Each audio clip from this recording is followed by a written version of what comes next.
Hi all, welcome to competitive cracker. ഞാൻ Niyas.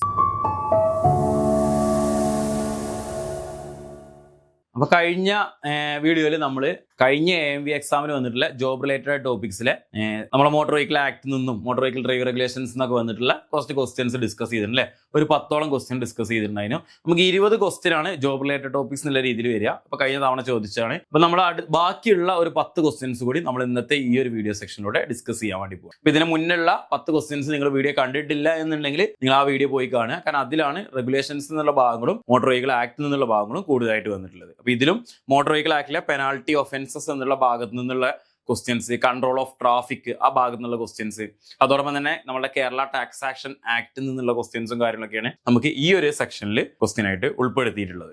So നേരെ നമ്മൾ ക്വസ്റ്റ്യനിലോട്ട് പോവാണ്. നമുക്ക് ഫസ്റ്റത്തെ ക്വസ്റ്റ്യൻ എന്താ നോക്കാം. കഴിഞ്ഞ തവണ 10 ക്വസ്റ്റ്യൻ ചെയ്ത് നിർത്തിയത് കൊണ്ട് ഞാൻ ഇവിടെ 11 തന്നെയാണ് നമ്പർ കൊടുത്തിട്ടുള്ളത്. അപ്പോൾ 11 മുതൽ 20 വരെ കേട്ടോ ആ ക്വസ്റ്റ്യൻ നമ്പർ അങ്ങനെയാണ് കൊടുത്തിട്ടുള്ളത്. ഇനി എന്തെങ്കിലും ഡൗട്ടോ കാര്യങ്ങളോ ഉണ്ടെങ്കിൽ നിങ്ങൾ കമന്റ് ചെയ്യുന്ന സമയത്തും നിങ്ങൾ ആ ക്വസ്റ്റ്യൻ നമ്പർ പറഞ്ഞ് കമന്റ് ചെയ്യുകയാണെങ്കിൽ നമുക്ക് ഈസി ആയിട്ട് അത് എന്ത് ചെയ്യാൻ പറ്റും, ക്ലിയർ ചെയ്ത് തരാൻ പറ്റും. സോ ഫസ്റ്റത്തെ ക്വസ്റ്റ്യൻ, അതായത് 11ാമത്തെ ക്വസ്റ്റ്യൻ എന്ന് പറയുന്നത് which one of the following is not a transport vehicle. താഴെ പറയുന്നവര് ട്രാൻസ്പോർട്ട് വെഹിക്കിൾ അല്ലാത്തത് ഏതാണ്? Which one of the following is not a transport vehicle. Transport vehicle അല്ലാത്തത് ഏതാണ് എന്നുള്ളതാണ് ചോദ്യം.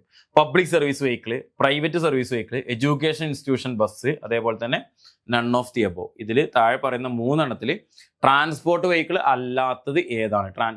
അതായത് നോട്ട് എ ട്രാൻസ്പോർട്ട് വെഹിക്കിൾ എന്നാണ് കേട്ടോ. നോട്ട് എ ട്രാൻസ്പോർട്ട് വെഹിക്കിൾ എന്നാണ് ചോദിച്ചിട്ടുള്ളത് അല്ലേ. അപ്പോൾ ഇതിൽ 3ഉം എന്താണ്? ഒരു ട്രാൻസ്പോർട്ട് വെഹിക്കിൾ ആണ്. നമ്മൾ പബ്ലിക് സർവീസിന് ഉപയോഗിക്കുന്ന വാഹനം, അതേപോലെ തന്നെ പ്രൈവറ്റ് സർവീസിന് ഉപയോഗിക്കുന്നതും ട്രാൻസ്പോർട്ട് വാഹനമായിട്ട് നമ്മൾ വലിയ വാഹനങ്ങൾ ട്രാൻസ്പോർട്ട്, അതേപോലെ നമ്മൾ എഡ്യൂക്കേഷൻ ഇൻസ്റ്റിറ്റ്യൂഷൻ ബസ്. പല ആളുകളും ഈ എഡ്യൂക്കേഷൻ ഇൻസ്റ്റിറ്റ്യൂഷൻ ബസ് ആയിരിക്കും ആൻസർ മാർക്ക് ചെയ്തിട്ടുണ്ടായിരിക്കുക. തെറ്റിപ്പോകാനുള്ള സാധ്യത ഉണ്ടാവും. സോ അതൊന്ന് ശരിക്കും ശ്രദ്ധിക്കുക. Option D none of the above ആണ് ഇതിന്റെ ആൻസർ. നെക്സ്റ്റ് ക്വസ്റ്റ്യനിലോട്ട് പോവാണ്. A motor vehicle constructed or adapted to carry more than 6 passengers but not more than 12 passengers excluding the driver for hire or reward. Option A omnibus, option B private service vehicle, option C maxi cab, option D motor cab. എന്താണ് വെച്ചിട്ടുള്ളത്? ഒരു motor vehicle constructor or adapted, ഒരു motor vehicle design ചെയ്തിട്ടുള്ളത് to carry more than 6 passengers, more than 6 passengers, not more than 12 passengers. അത് 6 മുതൽ 12 വരെ പാസഞ്ചേഴ്സിനെ കയറ്റാൻ പറ്റുന്ന രീതിയിൽ ഡിസൈൻ ചെയ്തിട്ടുള്ള വാഹനങ്ങളെ excluding the driver for higher or reward. Excluding the ഡ്രൈവറെ കൂട്ടാതെ 6ൽ കൂടുതൽ ആളുകളെയും 12ൽ കൂടുതൽ വരാൻ പാടില്ല, 12ൽ കുറവ് ആളുകളെയും കയറ്റാൻ പറ്റുന്ന രീതിയിൽ ഡിസൈൻ ചെയ്തിട്ടുള്ള വാഹനത്തെ പറയുന്ന പേര് മോട്ടോർ ക്യാബ് ആണോ, മാക്സി ക്യാബ് ആണോ, ഓംനി ബസ് ആണോ, പ്രൈവറ്റ് സർവീസ് വെഹിക്കിൾ ആണോ? എന്താണ് ആൻസർ വരിക? ഓപ്ഷൻ സി അല്ലേ, മാക്സി ക്യാബ് ആണ് വരിക. ചെറുതായിട്ട് മാറിയിട്ടുണ്ട്. ഓപ്ഷൻ സി മാക്സി ക്യാബ് ആണ് നമുക്ക് കറക്റ്റ് ആയിട്ട് ആൻസർ വരിക.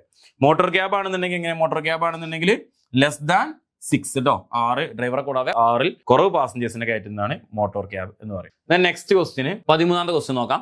If a motor cycle is found driven by a juvenile with the knowledge of the guardian or owner. അപ്പൊ അതിന്റെ ബാക്കിയുള്ള കാര്യങ്ങൾ, അതായത് ഒരു മോട്ടോർ സൈക്കിൾ അല്ലെ, ഒരു മോട്ടോർ സൈക്കിൾ ബൈക്ക്, ഒരു ജുവനൈൽ പറയുമ്പോൾ എന്താ നമുക്കറിയാം, 18 വയസ്സ് തികയാത്ത ഒരാൾ. അതാണ് ജുവനൈൽ പറയുന്നത്. ജുവനൈൽ ജസ്റ്റിസ് ആക്ട് ഒക്കെ പറയുന്ന അതിലാണ് 18 വയസ്സ് തികയാത്ത ഒരാൾ ഓണറുടെ അല്ലെങ്കിൽ അയാളുടെ ഗാർഡിയന്റെ അറിവോട് കൂടിയിട്ട് അല്ലെ, the knowledge of the owner എന്നാ പറയുന്നത്. ഓണറുടെ അറിവോട് കൂടിയിട്ട് 18 വയസ്സാകാത്ത ഒരാൾ വാഹനം, ഒരു മോട്ടോർ സൈക്കിൾ ഓടിച്ചതായിട്ട് കണ്ടെത്തി, അല്ലെങ്കിൽ അങ്ങനെ ചെയ്താൽ അതിനുള്ള പണിഷ്മെന്റ് കാര്യങ്ങളാണ് ചോദിക്കുന്നത് കേട്ടോ. The guardian or owner shall be punishable with an imprisonment term which may be extended to 3 years. അതോടൊപ്പം തന്നെ guardian or owner shall be liable to remit the fee of 25,000. അതേപോലെ തന്നെ the registration certificate of the vehicle shall be suspended temporarily. അതേപോലെ അടുത്ത option ആണ് all of the above. 18 വയസ്സ് തികയാത്ത ഒരാള്, ഒരു 18 വയസ്സ് തികയാത്ത ഒരാൾ എന്ന് പറയണ്ട, 18 വയസ്സ് തികയാത്ത ഒരു കുട്ടി എന്ന് വേണമെങ്കിൽ നമുക്ക് പറയാം അല്ലെ. ഒരു കുട്ടി ഒരു ഓണറുടെ അറിവോട് കൂടിയിട്ട് ഒരു വാഹനം ഓടിച്ചു കഴിഞ്ഞാൽ ആ ഓണർക്ക് ഒരു ഇംപ്രിസ്മെന്റ് ഉണ്ടായിരിക്കും. May be extended to 3 years, 3 വർഷം വരെ കിട്ടാവുന്ന പണിഷ്മെന്റ്, ഇംപ്രിസ്മെന്റ്. അതോടൊപ്പം തന്നെ ഒരു 25,000 രൂപ ഫൈന്. പിന്നെ വാഹനത്തിന്റെ രജിസ്ട്രേഷൻ എന്ത് ചെയ്യും? ടെമ്പററി എന്ത് ചെയ്യും? സസ്പെൻഡ് ചെയ്യും. ഇത് അല്ലെങ്കിൽ അടുത്ത് all of the above. 4 options കൊടുത്തിട്ടുണ്ട്. ഏതാണ് correct answer? All of the above. അപ്പോൾ 18 വയസ്സ് തികയാതെ ഇതിന്റെ കൂടെ കുറച്ചുകൂടി ഉണ്ട് കേട്ടോ. ജുവനൈൽ ജസ്റ്റിസ് ആക്ട് പ്രകാരമുള്ള കേസ് കാര്യങ്ങൾ അതുകൂടി ഇതിന്റെ കൂടെ പറയുന്നുണ്ട്. എങ്കിലും കറക്റ്റ് ആയിട്ടൊന്ന് മനസ്സിലാക്കി വെക്കുക. അതിലെ ഫൈനിന്റെ എമൗണ്ടും ഇംപ്രിസ്മെന്റ് എത്രയെന്നില്ല കേട്ടോ. നെക്സ്റ്റ് ക്വസ്റ്റ്യനിലോട്ട് പോവാണ്. A goods carriage having gross vehicle weight 11,500 kilogram is categorised as A light motor vehicle, medium motor vehicle, heavy motor vehicle, N1 category of vehicle. എന്താ പറയുക, ഒരു ഗുഡ്സ് കാരേജ് വെഹിക്കിൾ അല്ലെ, ഗുഡ്സ് കാരേജ് വെഹിക്കിൾ ആണ്. Goods carriage vehicle gross vehicle weight GVW എന്നാണ് നമ്മൾ short form ആയിട്ട് പറയല്. GVW എത്രയാണ്? 11,500 ആണ് വരുന്നത്. 11,500 കിലോഗ്രാം ആണ് വരുന്നത്. അതായത് 12,000 കിലോഗ്രാമിന് താഴെ അല്ലെ, 12,000 കിലോഗ്രാമിന് താഴെയാണെന്നുണ്ടെങ്കിൽ അത് ഏത് കാറ്റഗറിയിൽ വരുന്നതാണ്? മീഡിയം മോട്ടോർ വെഹിക്കിൾ അല്ലെ. 12,000 കിലോഗ്രാമിന് താഴെയാണെങ്കിൽ, 12,000 കിലോഗ്രാമിന് മുകളിലാണെന്നുണ്ടെങ്കിൽ ഏതിലോട്ട് വന്നു? ഹെവി മോട്ടോർ വെഹിക്കിൾ അല്ലെ, ഹെവി മോട്ടോർ വെഹിക്കിൾ വന്നു. ഗുഡ്സ് ആണെങ്കിൽ heavy goods motor vehicle, passenger ആണെങ്കിൽ ഹെവി പാസഞ്ചർ മോട്ടോർ വെഹിക്കിൾ. ഇനി നമുക്ക് ഇവിടെ 12 ലേറ്റ് ഏതാണ് വരുന്നത്? ലേറ്റ് എത്രയുടെ അടുത്ത വരുന്നത്? 7,500 കിലോഗ്രാമിന് മുകളിൽ. 7,500 കിലോഗ്രാമിന്റെ മുകളിലാണെന്നുണ്ടെങ്കിൽ അല്ലെ, 7,500 കിലോഗ്രാമിന്റെ മുകളിലും 12,000 കിലോഗ്രാമിന് താഴെയാണ് നമ്മളിപ്പോൾ എന്ത് പറയുന്നത്? ഇപ്പൊ ഈ പറഞ്ഞ മീഡിയം മോട്ടോർ വെഹിക്കിൾ എന്ന് പറയുന്നത്. 7,500 കിലോഗ്രാമിന് താഴെയാണെങ്കിൽ അത് ഏതാണ്? ലൈറ്റ് മോട്ടോർ വെഹിക്കിൾ ആണ്. 7,500 കിലോഗ്രാമിൽ താഴെയാണെങ്കിൽ അതെന്താണ് വരുന്നത്? 7,500 കിലോഗ്രാമിൽ താഴെ കേട്ടോ. ഇത് ജസ്റ്റ് ഗ്രേറ്റർ എങ്ങനെ ഇട്ടതാണ്? ഇവിടെ ലൈറ്റ് മോട്ടോർ വെഹിക്കിൾ, ഇവിടെ മീഡിയം മോട്ടോർ വെഹിക്കിൾ, ഇവിടെ ഹെവി മോട്ടോർ വെഹിക്കിൾ. ഇങ്ങനെയാണ് നമുക്ക് വരിക. ക്ലിയർ ആണല്ലോ? സിമ്പിൾ ക്വസ്റ്റ്യൻ ആണ്. ആ കാറ്റഗറി ഒക്കെ ഒന്ന് പഠിച്ചു വെച്ചാൽ മതി. ഇവിടെ കാറ്റഗറി ഓഫ് വെഹിക്കിൾസ് പറയുന്നുണ്ട്, നമുക്കൊരു കാറ്റഗറിയിലെ ഭാഗങ്ങൾ പഠിക്കാൻ കേട്ടോ, അവിടെ വരുന്നതാണ്. Then next question, which one of the following is excluded from the calculation of purchase value of realising lifetime tax of the motor car? Option A discount given by the dealer, goods and service tax, tax collected at source, custom or excise duty of an imported motor car. അതായത് നമ്മളുടെ motor കാറിന്റെ purchase value calculate ചെയ്യുന്ന സമയത്ത് അതിൽ നിന്ന് ഒഴിവാക്കുന്നത് അല്ലെ, real life time ടാക്സിനെ നോക്കുന്ന സമയത്ത് പർച്ചേസ് വാല്യൂ വെച്ചിട്ട് ലൈഫ് ടൈം ടാക്സ് നോക്കും. അതിൽ നിന്ന് ഒഴിവാക്കുന്നത് ഇതിൽ ഏതാണ് എന്നുള്ളതാണ് വരുന്നത്. ഏതാണ്? ഓപ്ഷൻ സി ആണ്, ടാക്സ് കളക്ഷൻ അറ്റ് സോഴ്സ് അല്ലെ. നമ്മൾ ഫസ്റ്റ് അടക്കുന്ന സമയത്ത് നമ്മൾ TCS എന്ന് പറയുന്നുണ്ട്, നോർമലി TDS എന്ന് പറയും. ടാക്സ് ഡിഡക്റ്റഡ് അറ്റ് സോഴ്സ് എന്നുള്ള രീതിയിലും പറയാറുണ്ട്. അവിടുന്ന് ഡിഡക്ട് ചെയ്യുന്ന ടാക്സ് എന്നുള്ളത് അല്ലെ. ഇത് അവിടെ ആദ്യം നമ്മൾ കളക്ട് ചെയ്യുന്ന ടാക്സ് ആണ്, അതാണ് അതിൽ നിന്ന് ഒഴിവാക്കുന്നത് കേട്ടോ. നെക്സ്റ്റ് ക്വസ്റ്റ്യനിലോട്ട് പോവാണ്. അത് നമുക്ക് കേരള ടാക്സ് ആക്ഷൻ ആക്ട് 1976 എന്ന് വന്നൊരു ക്വസ്റ്റ്യൻ കേട്ടോ. Which among the following is exempted from the wearing protective headgear, helmet, while driving or riding a motorcycle? താഴെ പറയുന്നവര് ആരെയാണ് ഒഴിവാക്കിയിട്ടുള്ളത്? ഏതിൽ നിന്ന്? ഹെൽമെറ്റ് ധരിക്കുന്നതിൽ നിന്ന്, പ്രൊട്ടക്റ്റീവ് ഹെഡ് ഗിയർ ധരിക്കുന്നതിൽ നിന്ന് ഒഴിവാക്കിയിട്ടുള്ളത് ആരെയാണ് എന്നാണ്. Option A all sick persons if he wears turban or not. Option B children below age of 6. Option C pillion riders. Option D none of the above. ഏതാണ്? നമ്മൾ പെട്ടെന്ന് കാണുമ്പോൾ ഇത് നോക്കും ഓൾ സിക്ക് പേഴ്സൺസ് അല്ലെ, പക്ഷെ ഇതിലൂടെ വിയർസ് ടർബൺ ഓർ നോട്ട് എന്ന് പറയുന്നുണ്ട് കേട്ടോ. ടർബൺ കെട്ടിയിട്ടുണ്ടെങ്കിൽ അവരെ ഹെൽമെറ്റ് ഇടുന്നതിൽ നിന്ന് ഒഴിവാക്കിയിട്ടുണ്ട്. പക്ഷെ ഓർ നോട്ട് എന്ന് വന്നതുകൊണ്ട് ഈ ഓപ്ഷൻ വരൂല. ചൈൽഡ് ബിലോ 6 വരൂല. പില്ലിയൻ റൈഡേഴ്സ് എന്തായാലും നിർബന്ധമായി ധരിക്കണം. So option D none of the above ആയിരിക്കും correct answer. None of the above ആണ് കറക്റ്റ് ആൻസർ കേട്ടോ. ഓപ്ഷൻ ഡി ആയിരിക്കും ആൻസർ വരും. നെക്സ്റ്റ് ക്വസ്റ്റ്യനിലോട്ട് പോവാണ്. Which among the following officer is empowered to seize and detain a motor vehicle for non-payment of vehicle tax and also to sell the vehicle in public auction for realizing tax areas?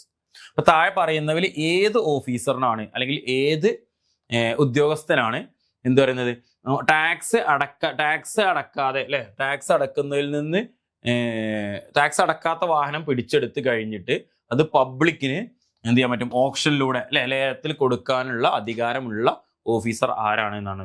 Joint regional transport officer, motor vehicle inspector, assistant motor vehicle inspector, all of the above. ഏതാണ് വരിക? Option A ആയിരിക്കും joint regional transport officer കേട്ടോ. Joint regional transport ഓഫീസറിനാണ് tax അടക്കാത്ത വാഹനങ്ങൾ പിടിച്ചെടുത്ത് അത് ഒരു പരസ്യമായ ലേലത്തിലൂടെ വെച്ചിട്ട് വാഹനം ലേലത്തിൽ വെക്കാനുള്ള അധികാരം, ആ ടാക്സ് അരിയർ കിട്ടാൻ വേണ്ടിയിട്ട്, അതിന് വേണ്ടിയിട്ട് ഉള്ള അധികാരമുള്ളത്. ഓക്കെ, ദെൻ നെക്സ്റ്റ് ക്വസ്റ്റ്യനിലോട്ട് പോവാണ്. 18ാമത്തെ ക്വസ്റ്റ്യന്. Which of the following type of vehicle is liable to pay green tax at the time of new registration. ഒരു പുതിയ രജിസ്ട്രേഷൻ ചെയ്യുന്ന സമയത്ത് ഗ്രീൻ ടാക്സ് അടക്കാൻ ബാധ്യതയുള്ള അല്ലെ, ഗ്രീൻ ടാക്സ് അടക്കേണ്ട വാഹനം ഏതാണ് എന്നുള്ളതാണ് ചോദ്യം. Option A all category of diesel vehicle, option A diesel motor cars, option C പറഞ്ഞ ആൾ 4-wheeled vehicles using fuel other than LPG, CNG or electric, petrol motor vehicle having 4 wheels or more. ഏതാണ് വരുന്നത്? Option B ആയിരിക്കും വരിക, diesel motor cars അല്ലെ. അത് option B ആണ്. Diesel motor കാറുകൾക്ക് വാഹനം വാങ്ങുന്ന സമയത്ത് തന്നെ എന്ത് വേണം? ഗ്രീൻ ടാക്സ് അടക്കണം. പെട്രോളുകൾക്ക് 15 വർഷത്തിന് ശേഷമാണ് പിന്നെയാണ് അതിന്റെ ടാക്സും കാര്യങ്ങളും വരുന്നത്, ഗ്രീൻ ടാക്സും കാര്യങ്ങളും വരുന്നത്. നെക്സ്റ്റ് ക്വസ്റ്റ്യൻ നോക്കാം. 19ാമത്തെ question, cancellation of registration of a motor vehicle is not applicable to. Cancellation of registration of a motor vehicle is not applicable to removal of vehicle to another state, removal of vehicle to another country, a motor vehicle is destroyed permanently, cancel of registration cancel ചെയ്യുന്നത് applicable അല്ലാത്തത്, removal of silent ഇരുന്നു. Option A വരുന്നത് removal of vehicle to another state, option B പറയുന്നത് removal of vehicle to another country, option C വരുന്നത് motor vehicle is destroyed permanently destroyed ചെയ്യുകയാണെന്നുണ്ടെങ്കിൽ അല്ലേ. അപ്പൊ ഏതാണ് removal of vehicle to another സ്റ്റേറ്റിലോട്ട് നമ്മൾ മൂവ് ചെയ്യുകയാണെന്നുണ്ടെങ്കിൽ അതിന്റെ RC ക്യാൻസൽ ചെയ്യേണ്ട ആവശ്യമില്ല. നമ്മൾ രാജ്യത്ത് നിന്ന് മറ്റൊരു രാജ്യത്തിലോട്ട് മൂവ് ചെയ്യുകയാണെന്നുണ്ടെങ്കിൽ നമ്മൾ ആ വാഹനത്തിന്റെ RC ക്യാൻസൽ ചെയ്യണം. അതേപോലെ തന്നെ നമ്മളെ വാഹനം പെർമനന്റ്ലി ഡിസ്ട്രോയ് ചെയ്യണം അല്ലെ, നശിപ്പിച്ച് കളയുകയാണെന്നുണ്ടെങ്കിലും ആ വാഹനത്തിന്റെ RC എന്ത് ചെയ്യാം? ക്യാൻസൽ ചെയ്യണം. അപ്പൊ അതാണ് 19ാമത്തെ ക്വസ്റ്റ്യൻ ആയിട്ട് വരുന്നത്. ലാസ്റ്റ് ക്വസ്റ്റ്യൻ നമ്മുടെ സ്പെഷ്യൽ ടോപ്പിക്സിന്റെ ഭാഗത്ത്, ജോബ് റിലേറ്റഡ് ടോപ്പിക്സിന്റെ ഭാഗത്ത് നിന്ന് ഏറ്റവും അവസാനത്തെ question, which among the following is eligible for applying driving license to drive a transport vehicle? ഒരു ട്രാൻസ്പോർട്ട് വാഹനം ഓടിക്കാൻ ആവശ്യമായിട്ടുള്ള എലിജിബിലിറ്റി താഴെ പറയുന്നവയിൽ ഏതാണ് അല്ലെ, അതിന് വേണ്ടിയുള്ള ലൈസൻസിന് അപ്ലൈ ചെയ്യാനുള്ള എലിജിബിലിറ്റി താഴെ പറയുന്നവയിൽ ഏതാണ് എന്നാണ് ചോദിക്കുക. Option A person attains an age of 18 and a minimum 1 year experience to driving motor vehicle. Option B പറയുന്നത് person attains age of 18. Option B പറയുന്നത് person attains age of 18 and minimum education qualification passed in 8th standard. Option C പറയുന്നത് person attained age of 20 and minimum 1 year experience in driving light motor vehicle. And option D പറയുന്നത് person attains an age of 20 and minimum education qualification is passed in 8th standard. ഏതാണ് answer വരിക? അതായത് ഒരു transport വാഹനം ഓടിക്കാൻ ആവശ്യമായ